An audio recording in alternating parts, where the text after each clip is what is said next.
Hello, my dear friend. I hope you are doing great. Welcome back to my channel. If you have not subscribed it, please subscribe it, press the bell icon, hit the like button also. Friends, I am here to assist you for the UPSC preparation.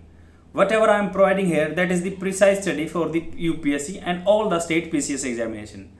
Friends, do not worry about the preparation because whatever I am providing here, that is the data from the prominent institution. I am providing all the data within the free amount here. Come along with me and reach up to the zenith of your career. Okay friends, let's get started. Today questions. Today I will discuss about the 10th video of the mock test series of the UPSC preliminary examination. Start करते हैं. ये video Hindi and English में रहेगी. Consider the following statement with respect to the cash reserve ratio CRR. First statement है, it is the portion of the bank deposits that the bank is mandated to keep with the RBI of India in the form of the cash only. जो cash reserve ratio है, क्या cash की form में ही रख सकता है जो bank है RBI के अंदर. इंटरेस्ट अर्न और CRR has to be mandatorily use for the financial inclusion programme. Financial inclusion होता है कि ज़्यादा से ज़्यादा बंदों के बैंक खाते खोले, उनका इन्वॉल्वमेंट हो बैंकिंग सिस्टम में. थर्ड है, it is use as a long term tool for the liquidity management. Liquidity मतलब आपके पास पैसा कितना अवेलेबल है इन हैंड, जिसको जल्दी से जल्दी यूटिलाइज़ किया जा सके. ये नहीं है कि FD as compare to the, जैसे सेविंग बैंक है आपका या करंट बैंक है, तो करंट बैंक ज़्यादा लिक्विडिटी रखता है, सेविंग बैंक उससे कम और FD उससे कम. तो कौन सा स्टेटमेंट करेक्ट है, आप अपना आंसर मार्क कीजिए. ए है फर्स्ट ओनली, बी है सेकंड ओनली, सी है फर्स्ट एंड थर्ड और डी है फर्स्ट सेकंड एंड थर्ड. इसका सॉल्यूशन ए है. और फ्रेंड्स, आप साथ के साथ अटेम्प्ट करते रहोगे तो आपको एग्जामिनेशन जैसा फील होगा और आपको कॉन्फिडेंस बूस्ट होगा आने वाले कम्पिटिटिव एग्ज़ाम के लिए, जैसे UPSC है या UP PCS एग्ज़ाम है, कोई भी आपका स्टेट PCS एग्जामिनेशन है, HCS है, तो उनमें बेनिफिशियल रहेगा. To secure monetary stability in the country, the RBI prescribed cash reserve ratio for the banks under RBI Act 1934. It is used in the liquidity management monetary tool to regulate the money supply in the economy. Statement 1 is correct. CRR is the portion of the bank deposits. Bank जैसे deposits करता है उसका portion है, that the bank is mandated to keep with the RBI of India in the form of the cash only. Cash के portion में रखा जाता है only. Second statement incorrect है, CRR earns no interest, so there is no mandate to use it for the financial inclusion. It is the SLR statutory liquidity ratio. तो CRR के ऊपर कोई इंटरेस्ट नहीं मिलता है, so there is no mandate to use it the financial inclusion. If it is the SLR that enables bank to earn interest, not the CRR. SLR पे आपका interest मिलता है, CRR पे नहीं मिलता है. स्टैट्यूटरी लिक्विडिटी रेशो बोलते हैं इसको. थर्ड स्टेटमेंट इनकरेक्ट है, CRR is a medium to short term liquidity management tool unlike the SLR which is a long term liquid tool. तो SLR क्या है, लंबे पीरियड के लिए होता है, CRR छोटे पीरियड के लिए होता है. नेक्स्ट क्वेश्चन पे चलते हैं. With reference to the shrenis in ancient India consider following statement. Shrenis के बारे में बात की गई है, प्राचीन भारत में था. These were association of the merchants of the same profession. क्या थे ये, एसोसिएशन थे merchants of the same profession के. They were centrally controlled with their head being appointed by the king. क्या ये सेंट्रली कंट्रोल किया गया है उनका, with their head being appointed by the king. Head जो किंग के द्वारा अपॉइंट किया हुआ है. थर्ड है, they issued coins and seals. वे इशू करते हैं कॉइन, सिक्के and seals. They did not patronise any religion. उन्होंने पैटर्नाइज नहीं किया किसी भी रिलीजन को, मतलब उसको बढ़ावा नहीं दिया. कौन सा स्टेटमेंट करेक्ट है, आप अपना आंसर मार्क कीजिए. श्रेणीज के बारे में स्टेटमेंट है ये, प्राचीन भारत के बारे में. ए है फर्स्ट ओनली, बी है फर्स्ट एंड थर्ड, सी है सेकंड एंड थर्ड और डी है फर्स्ट सेकंड एंड फोर्थ. तो इसका सॉल्यूशन बी है. श्रेणीज क्या थे, shrenis were association of the merchants. Merchant मतलब बिजनेसमैन की श्रेणी थी, उनके एसोसिएशन थे, इकट्ठे होते थे बंदे वहाँ पे. And craftsman following the same profession और dealing in the same commodity. तो सेम कमोडिटी का बिजनेस कर रहे हैं या सेम कैटेगरी में प्रोफेशन में एक बिजनेस में है, तो वहाँ आदमी इकट्ठा हो गया। जैसे आजकल कमेटी बोलते हैं, वैसे एसोसिएशन है। और अगर नेगेटिव टर्म में बोलते हैं तो उन्होंने एक गुट बना रखा है, फैक्शन बना रखा है कि वो रेट को एक उसी रेंज में रखते हैं, क्योंकि वो डिसाइड कर लेते हैं, प्री डिसाइड फैक्शन बना लेते हैं। सेकंड स्टेटमेंट इनकरेक्ट है। द स्टेट किंग है जो was responsible only for facilitating the economic activities of the श्रेणीज instead of controlling it. मतलब वो उनको फैसिलिटी प्रोवाइड कराता था राजा, ना कि उनको कंट्रोल करता था। They elected their own head and frame their own rules regarding price and quality to regulate their business on the basis of the mutual goodwill. Third statement correct है। They issued coins and seals of their own. तो issue करते हैं coins या सिक्के अपने आप वो issue करते थे shrenis. Kautilya in his Arthashastra mention that currency other than official ones were also prevalent. Official currency के बजाय अलग करेंसी भी प्रेजेंट थी, ये अर्थशास्त्रा में लिखा गया है कोटिल्ला के द्वारा। तो इसका मतलब जो श्रेणीज थी, एसोसिएशन थी बिजनेसमैन की, वो अपना करेंसी भी चलाते थे लाइक टोकन टाइप में। There was also provision for the big merchants or merchant guilds to get their coins with their own mark stamped elsewhere than at the royal mint. The merchants used to make payment in karas and each kara being equal to the panaj. Kara was a monetary unit. Fourth statement incorrect है। श्रेणीज often made lavish donation to the Buddhist and Jain monastery. श्रेणीज क्या करते थे, ये lavish donation देती थी Buddhist and Jain monastery. Some of the finest Buddhist monuments of the period were the result of the patronage. जो finest Buddhist monuments थे वे result थे पैट्रोनेज के, मतलब उन्होंने उनको बढ़ावा दिया था। नेक्स्ट क्वेश्चन पे चलते हैं।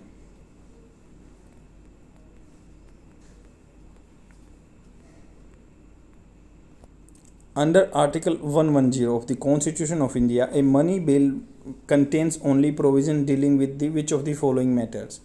First है the imposition of any tax by the union government. जैसे यूनियन गवर्नमेंट कोई टैक्स इम्पोज करती है, क्या आर्टिकल 110 में आता है वो।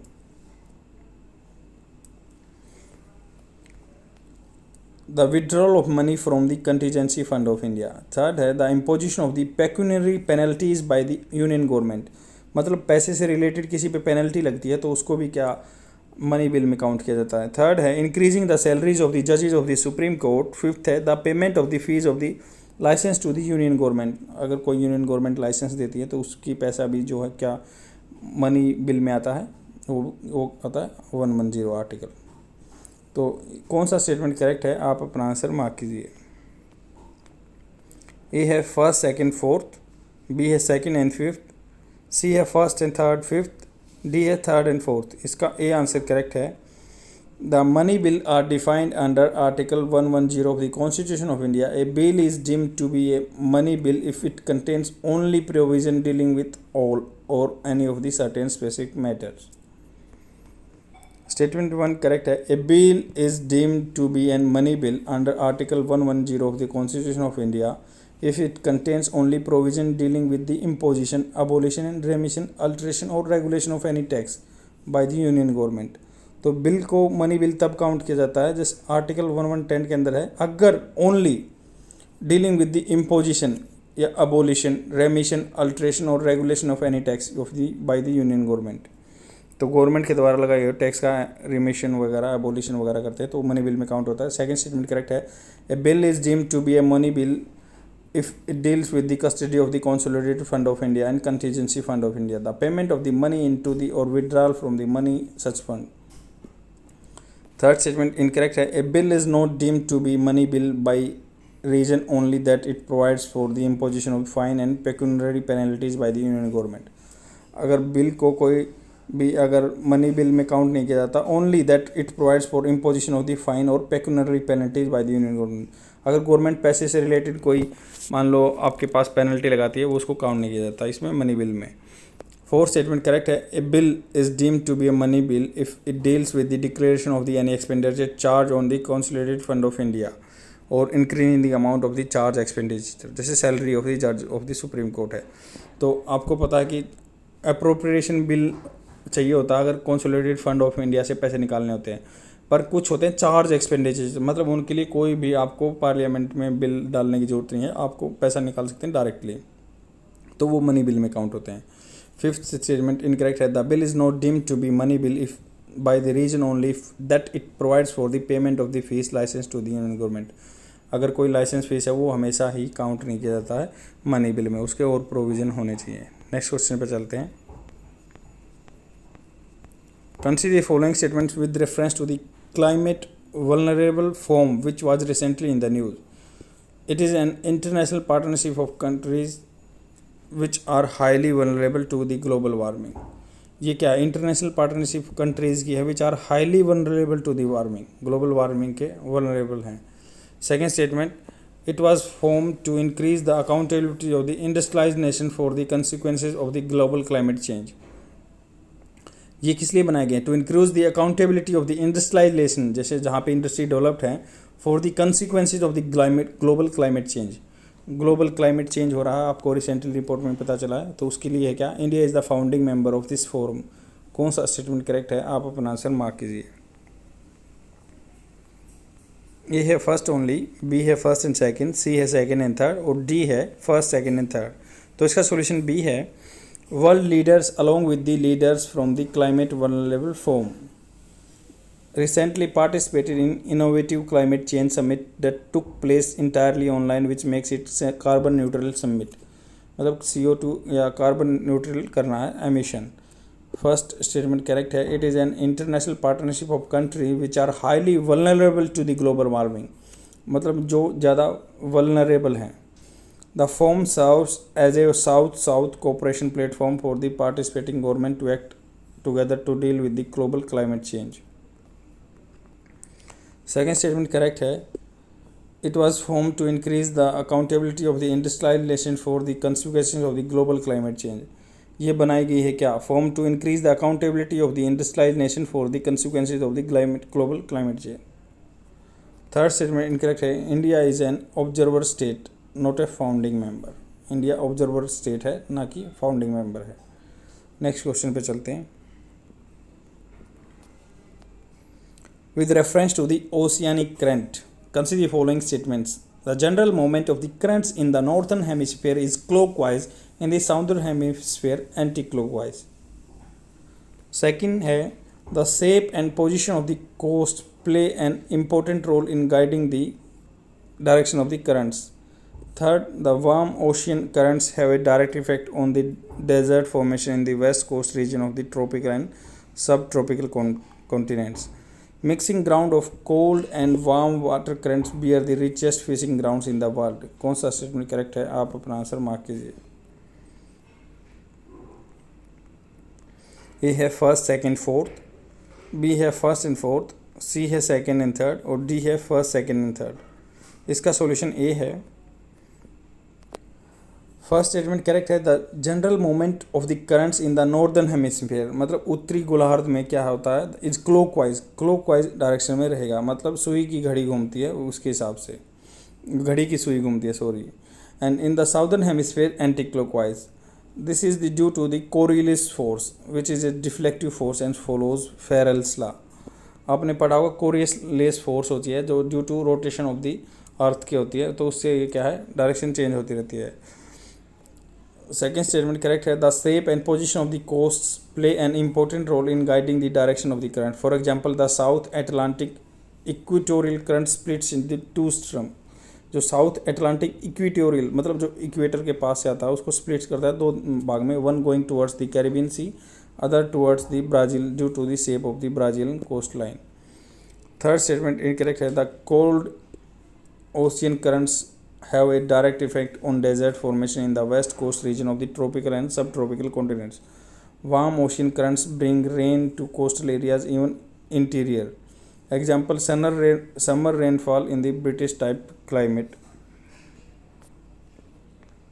Fourth statement correct है, mixing cold and warm ocean currents bear the richest fishing ground in the world. Example, Grand Banks around the Newfoundland, Canada, northeast coast of the Japan. The mixing of warm and cold currents helps to replenish the oxygen and favors the growth of the phytoplankton बोलते हैं plankton the primary food for the fish population, the best fishing grounds of the world exist mainly in this mixing zone.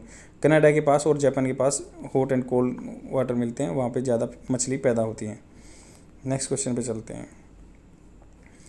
Consider the following statements with respect to the WPI wholesale price index.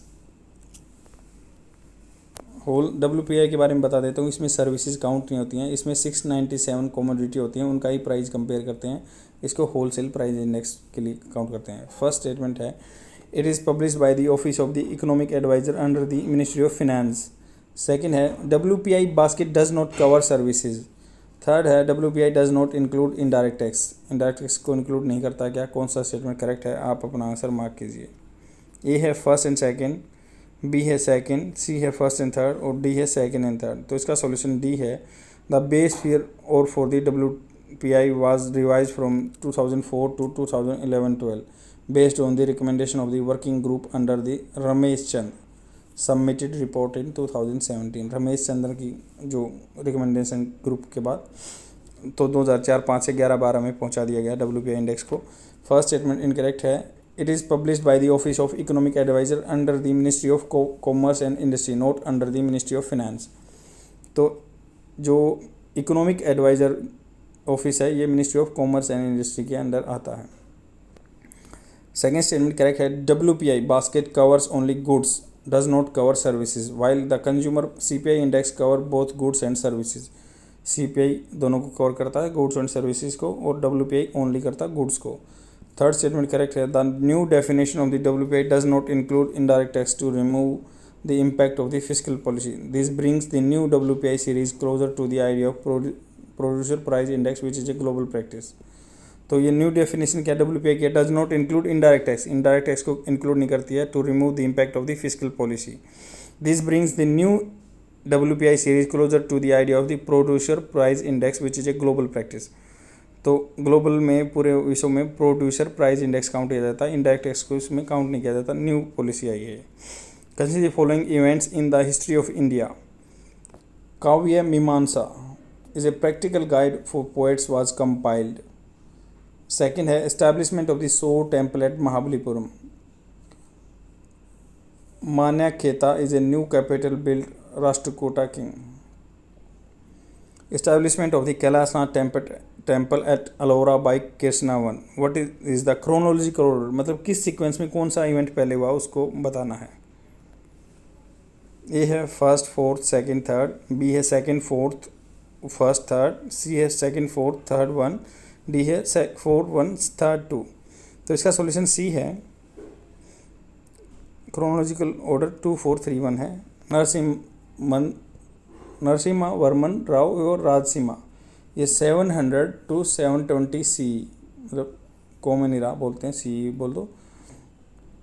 तो build 100 temple at Mahabalipuram. Mahabalipuram में 100 temple, जो किनारे पे temple बना वो 700 से 728 सी के आसपास हुआ है। और नरसिम्हा वर्मन 2 और राजसिम्हा ने बनाया था, जो इनको राजसिम्हा बोलते थे। फोर्थ, उसके बाद फोर्थ आएगा the rock cut Kailashnath temple at Ellora was build during the reign of the Krishna one 756 से 774 सी तक। Amoghavarsha built a new capital city of the Manyakheta, 814 से 878 तक। Kavya Mimamsa around 880 to 920 written by the Rajsekhara. It is a practical guide for poets that explains the elements and composition of a good poem. Was compiled during the reign of the Mahendrapala of the Pratihara dynasty. Next question पे चलते हैं। With reference to the veto powers of the governor, consider the following statements. First है, the governor must give his assent to a bill which was earlier returned by him for reconsideration, is passed again by the state legislature with amendment. तो क्या governor को ascent देना पड़ेगा अगर दोबारा से वो उसके पास जाता है, तो पास होने के बाद अमेंडमेंट के साथ। सेकेंड है, a bill of the state legislature return by the president for reconsideration if passed again by the state legislation may be reserve by the governor for the president. President के लिए reserve रख सकते हैं क्या। Third है, the governor may reserve a money bill for the consideration of the president. कौन सा statement correct है, आप अपना आंसर मार्क कीजिए। ए है सेकेंड एंड थर्ड, बी है फर्स्ट एंड थर्ड, सी है थर्ड और डी है सेकेंड ओनली। तो इसका सोल्यूशन बी है। फर्स्ट स्टेटमेंट करेक्ट है, the governor must give assent to a bill, an ordinary bill, because a money bill can not be return by the governor, which was earlier returned by him for reconsideration is passed again by the state legislature with or without amendments. Thus the governor enjoy only a suspensive veto, मतलब थोड़े time के लिए suspend कर सकता है, बाद में फिर आ जाएगा। सेकेंड स्टेटमेंट इनकरेक्ट है, when the governor reserves a bill for the consideration of the president, he will not have any further role in the enactment of the bill. A bill of the state legislature returned by the president for reconsideration, if passed again by the state legislature, must be presented again to the president for his assent. Governor has no discretion in this process. तो वो president के लिए रखना पड़ेगा reservation के लिए, अगर एक बार वहाँ से फॉरवर्ड कर दिया गया है तो। थर्ड स्टेटमेंट करेक्ट है, with regards to a money bill, the governor can either give his assent or withhold his assent. या तो अपना assent दे सकते हैं, सहमति, या अपने को रख सकते हैं। He may also reserve a money bill for the consideration of the president. Present की कंसिडरेशन के लिए मनी बिल रख सकते हैं। नेक्स्ट क्वेश्चन पे चलते हैं। With reference to the universal postal union, which of the following statements is और आर करेक्ट? फर्स्ट है, it is the second oldest international organisation world wide. Second है, it is a forum for cooperation between postal sector players. Only countries that members of the united nation can join UPU. कौन सा statement correct है, आप अपना answer mark कीजिए। A है first only, B है first and second, C है second and third और डी है फर्स्ट सेकंड एंड थर्ड। तो इसका सॉल्यूशन बी है।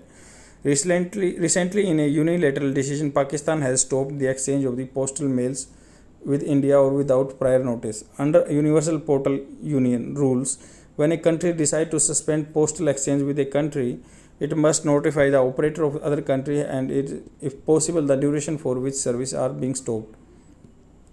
मतलब कोई बंदा बोलता है कि हम आपसे लेटर रिसीव नहीं करेंगे, ना देंगे, तो उसको नोटिफाई करना पड़ेगा यूनिवर्सल पोस्टल यूनियन को।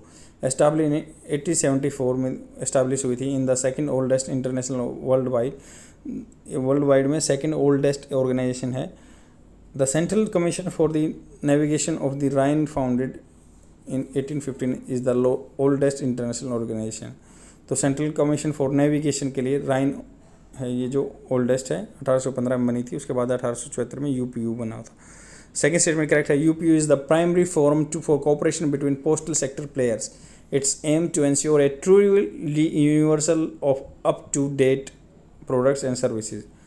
Third statement incorrect है, any member country of the United Nations can become a member of UPU. Any non-member country of the United Nations can also become a UPU member provided that request is approved by the at least 2/3 of the members country of the UPU. Presently UPU has 192 members country. United Nations में 193 है। Next question पे चलते हैं। Consider the following statements with reference to the tropical weather phenomena known as Madden-Julian oscillation. First है, it is a high pressure system that develops over the equatorial Indian and Western Pacific Ocean. Second है, it flows eastward along the equator. It facilitates cyclone formation over the Indian Ocean. कौन सा statement correct है, आप अपना answer mark कीजिए। A है first and second, B है third, C है सेकेंड एंड थर्ड और डी है फर्स्ट एंड थर्ड। तो इसका सॉल्यूशन सी है। Recently scientist have found that the sea level in the Indian Ocean rises और falls by up to 4 centimetre every 30 to 80 days। 30 से 80 दिन में 4 सेंटीमीटर अप एंड डाउन हो जाता है ocean raise because of the movement of the water column. The effect of the MJO Madden-Julian oscillation is witnessed mainly in the tropical region in the band between 30 degree north and 30 degree south of the equator, even though the mid latitude region is both hemisphere also feels its impact. First statement incorrect है, the Madden-Julian oscillation is the intra-seasonal fluctuation of the atmospheric pressure over the equatorial Indian and Western Pacific Ocean. On one side stormy and wet, it has high pressure, and other side sunny and dry, low pressure. Second statement correct है, this phenomena comes in the form of the alternating anticyclonic regions that enhance and suppress rainfall respectively. Flow eastward along with the equator. Third statement correct है. It facilitate cyclone formation over Indian Ocean. Some of this cyclone intensify inundate coast of the Indian subcontinent. Thus, the waves generated by the MJO in the Indian Ocean can add to the impact of the cyclone पे impact डाल सकते हैं. ये आपका हिंदी में answer provide किया हुआ है. That is all for today. I will come tomorrow with more questions. Please share my video among your friends so that they can get benefited. Thanks for watching. Bye.